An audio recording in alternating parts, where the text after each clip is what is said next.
Hey, it is your buddy, Peace and Harmony with you here today. And much love going out to the Empowered Harmonizers. I want to zoom in and focus in on a great viewer question was, how does one parlay the dread when trying to address a very powerful narcissist? You know, what if you have this sort of dread and they're powerful or they're important or they're looming large or they're important people in life, maybe not just your home, your community, but at the workplace or publicly? What if they're very powerful? They have all the trappings of success, so this makes these people very difficult to go up against.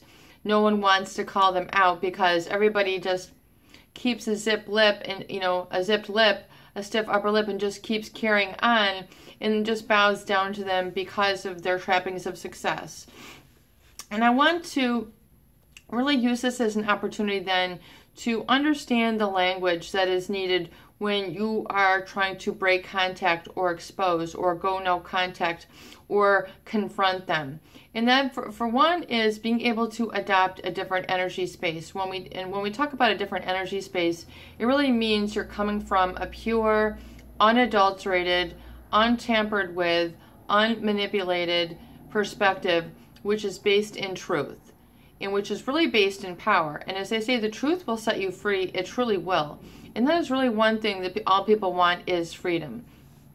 And for the covert narcissist or the psychopath, freedom to them means power, or power to them means being able to be the best, the one in control, the one who can call the shots, who can call, the way everything is run, and they don't have to receive input because they're the ones who are always dishing it up. They don't have to be the ones to take it. So oftentimes that is why they have entered into these powerful positions, is because they delight in this intellectual stimulation where it puts them at the best. It puts them at the forefront. It puts them in very desirable positions where they can command a lot of money or command a lot of airtime or things of this nature, which makes them powerful. And they really just, without a doubt, believe that people are going to bow down, falter down or lower themselves or feel lower than every time they're around them. And the psychopath, the covert narcissist, will not let other people forget. I mean, these are people with the biggest houses, the biggest cars, the shiniest shoes, the biggest, bank accounts, and they're trying to tell you about their most expensive lunch. Oh, what did you do? Oh, we did this and this with the kids. Oh, well, we had this and this lunch. It was $150 over the, the Huron, Lake Huron, or wherever it is that they're talking about, some exotic view, and everybody else is going to feel as small as a speck of dust, of course, right? That's if you allow yourself. But these people oftentimes will then create a sort of language around them. And when we talk about language with communicating with a narcissist, people oftentimes begin to adulterate or change or adapt their natural language patterns, their natural vocabulary, to reduce or lower themselves while they're around them. In other words, they will take on a countenance or begin to put on a little song and dance for the narcissist, for the psychopath, in order to keep them engaged or keeping them liking them. And this is the ultimate people pleasing. And not mean to say that all people don't do this in relationships, but realize that this becomes pathological and out of balance in a relationship with a covert narcissist or a psychopath, because they really don't allow or encourage or have interest of questions. How are you today? What is new with you? Well, what did you experience in your work? Or how is your family? The questions are never about you. It's just, how better can you be to prop me up? What gang of numbers can I, take from you in order to make me look good? In other words, I have this and this person talking to me, I look good. This person is coming at me, then I've got this over here, and they're just always, juggling people. They're always trying to look powerful. When, indeed, they could ask how you are doing, how's your this, how's your spouse, how's your work, how's your day, how's your health. They could ask these things, but you will notice oftentimes that they will not ask these things about other people. And then people kind of inadvertently notice this. Hey, you know, they never really ask about me, but they just go along with the game. They go along with the show. They go along with the narcissist illusion, and they accept the disparity. But oftentimes it's the people who end up getting close who end up people pleasing them the most and taking on a countenance of lies. And they really then begin to almost speak another language. And they can't just speak how they authentically feel, how they really feel, how they're really doing, what they really want, because this oftentimes has been shut down or just derailed or told that it doesn't matter, or no, we're not doing that. And then usually then people then end up saying, if they don't stand up for themselves, you know, again and again and again, they get ground down, ground down, ground down, so that they can't stick up for themselves. They don't have enough experience with this person where they're used to saying, well, if this isn't happening, I'm out of here, or this isn't working for me, or they've had to eat a lot of crow in order to maintain the relationship, and eventually gets to the point where either you've seen some things or you've felt some things and they've just been utterly betraying to you, and you don't know how to confront them. Well, you just need to learn also just to speak regular English, your language, your authentic self. You don't need, especially when I say that, I don't mean to start changing the vocabulary, but I mean just adapting the tone that is true to you.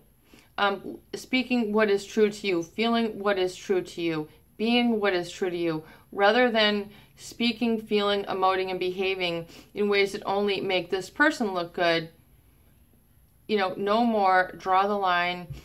You know, it's boom, done. And you have to have that commitment, and then begin to just, you know, make statements of fact. Because, you know, opinions, you know, if their opinion has to be touted as the best, well, opinion is opinion's sake, but you can't doubt the facts. So, you know, when you have the facts on your side, really, that's really all that matters. And when you need to see really how they're so intimidating, realize that, you know, don't be intimidated or seduced by the power of the narcissist.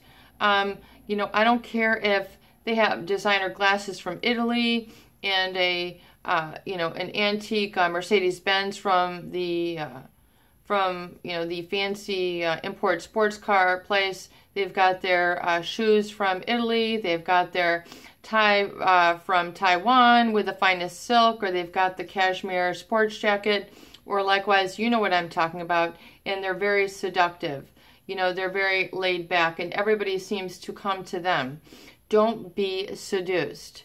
Do not be seduced by their appearance of power. It is only in its isolated range. And if those people do not have the social adeptness or social acuity or emotional intelligence to ask how you're doing and speak to you with respect, then it's time to really head on with the law of reciprocity. In other words, if you're not speaking to me with respect, then why should I just give it to you? In other words, it becomes very unfair. And so oftentimes you can use that language when you're talking to them. You know, this is unfair. You need to use this language. Using this language speaks to the law of reciprocity and to really the moral law, which oftentimes these people, if they're not very moral people, they're not really going to care, especially if they're psychopathic.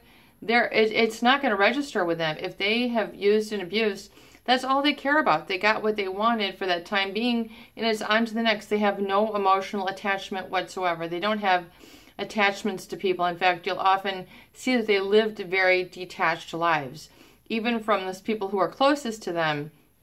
And so if you are wanting a real relationship, where there's a natural attachment or a bond, you're not going to get it. If there is any bond, it's more going to be based on, well, what you have done for them or how you can make good for them, and it's not going to be reciprocated. And you need to remember the law of reciprocity, that there's an equal give and take, which eventually is going to balance out.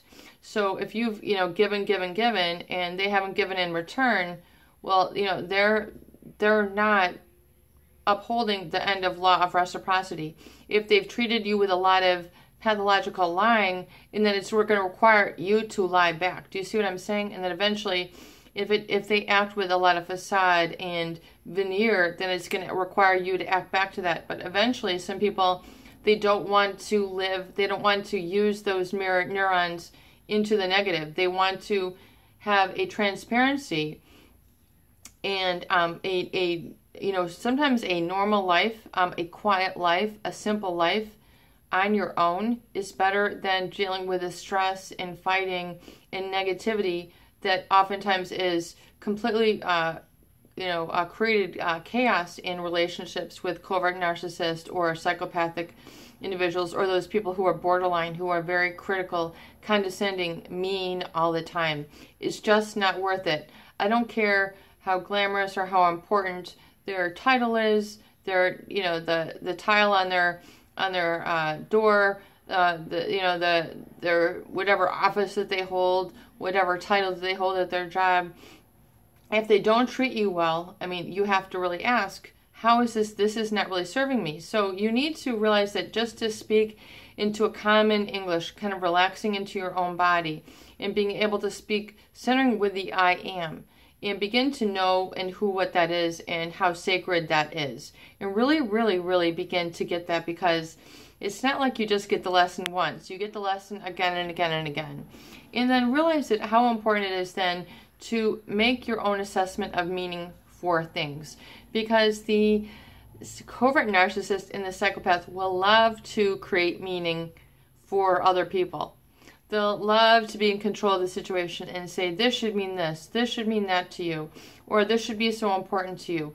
When, you know what, you might have your own values. You might have your own, what's meaningful to you, what is important to you, and living the lie to, make believe that this and this or such and such is important to you is not important. You have to arrive at what is meaningful to you.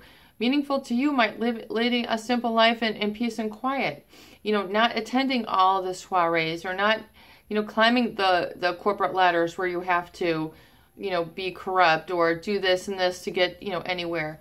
Maybe you don't want to play that game. Maybe, there's been all sorts of very successful people who have reached a certain status in life or a certain tenure, and they go, you know what, this is not for me. I'm going to turn this ship around, and instead of going to be from being a professor, I'm going to go and being a writer. Instead of being a researcher, I'm going to go and I'm going to do gardening, or I'm going to do planting, or I'm going to develop my whole interest in this whole area of life. So they're doing a complete 360 or U-turn and going into a whole other passion that they've always wanted to pursue and develop for themselves. It's always been itching and nagging at them, till one point when they say, you know what, this is not where I want to belong anymore. This is not giving me the belonging that I need. And sometimes you need to make that declaration and feel it within and know what you want within to know where you belong, and then to create a new sense of belonging. Because everybody does need to belong. They do need eventually to come to terms with what their life purpose is, and it will grow and grow and grow, and it does get better with time. But realize that oftentimes that internal communication needs to be worked on, and it needs to be developed. People say, well, what do you mean peace and harmony? What do you mean the internal communication? I mean your inner voice that just asked that. It's the one that needs to work on I am safe, I am strong, I am resilient, I am wise, I am intelligent, I am forward looking. It needs to come into that I am, where you're then, in your own voice. And then furthermore, when we talk about really kind of getting authentic, it's really getting to live beyond that inner critic, or the, the advisor, the critical advisor. Oh, this is not good enough, or, telling you this would be foolish, or this would be stupid, or this is only for young people, or I don't have a chance anymore. Those are, the downtrodden voices of the inner critic, which you need to silence those. And when we talk about the automatic writing that we do, the recovery automatic writing in the recovery journal, that is your chance the first thing in the morning to really get a chance to know that authentic self before the critical advisor has really kind of woken up for the day and isn't telling you no. You really do get closest attuned to that voice. You get to know that voice oftentimes, which is what you might need to do, guys included, when you first wake up in the morning. So that's when that critical advisor is not really kind of up yet. It's kind of still asleep. It's still really not in full force. So the best time, the freshest time for you to get to know that internal voice is the first thing in the morning. And that's why I recommend writing that recovery writing, that automatic recovery writing, that just free form writing that you do 3 pages of longhand. This is not to be typed. This is to be done with a notebook and a pen and paper.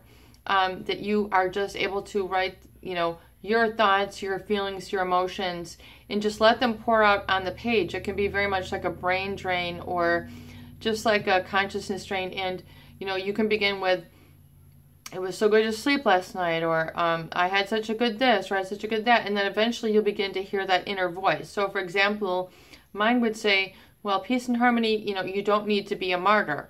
In other words, you're getting through some recovery things. You don't need to overexert yourself. So that was my inner, that was my inner voice coming to me and telling me, hey, you don't need to be a martyr, which means you don't need to overdo yourself. So these are the kind of things where your own natural guideposts will begin to reveal themselves in those automatic writing. And you begin to develop your own sense of language, your own sense of I am and what's valuable and important to you. So oftentimes this can be very satisfying, very calming, very harmonizing, and bring you to a real degree of peace and inner knowing, and then ultimately joy and bliss when you work these for some time, because then you're able to get to see what really is important to you, where you really can draw the line, and how to really communicate. You can do this. You can begin to develop, get away from that adulterated English or type of communication, that falseness that had previously pervaded the other relationships or other ways you had to approach things. Let those go. Let those go. Do not be seduced. You can do this. You can get just a normal, natural tone of voice, which has clarity and vision and purpose. And that is power. That is able to lift things with a little tiny finger and get things done. And it's more effortless when you come from that peaceful place. You can do this. It is your buddy, Peace and Harmony, with you here today. And I hope that these videos do help. Please share and please subscribe for more great tools, videos, discussion, and support.